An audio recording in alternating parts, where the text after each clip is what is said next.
Hello everyone, welcome to my another blog. আজকে তোমাদের সাথে খুব গুরুত্বপূর্ণ একটা ভিডিও তোমাদের সাথে শেয়ার করছি, যেটা তোমাদের কাজে হয়তো হেল্পফুল হতে পারে একটুও।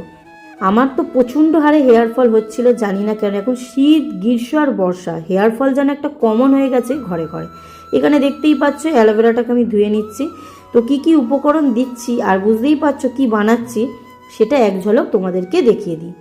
এমন একটা অয়েল আজকে তৈরি করব যেটা ভীষণ আমাদের হেয়ারের জন্য খুব খুব উপকার, বলতে বলে একটা ফুড। যেমন আমাদের শরীরে খাবার না দিলে যেমন শরীরটা চলবে না, ঠিক হেয়ারে আজকে আমি এই কটা জিনিস খুব সিলেক্ট করে করে তৈরি করব, মানে যেটা একদম ফুড। এগুলো না দিলে হয়তো সত্যি আর চুলটা থাকবে না মাথার মধ্যে একটাও।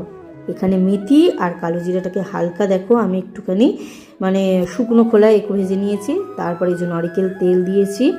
তেল দিয়ে এক একটা উপকরণগুলো সমস্ত সব কিছু দিয়ে বেশ একদম লো আছে এটাকে হতে দেবো।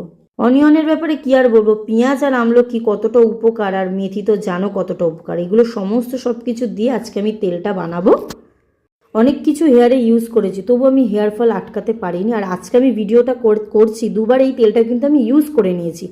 তারপরেই কিন্তু আমি এই ভিডিওটা এডিট করতে বসেছি, যাতে তোমাদেরকে রিভিউটা আমি দিতে পারবো।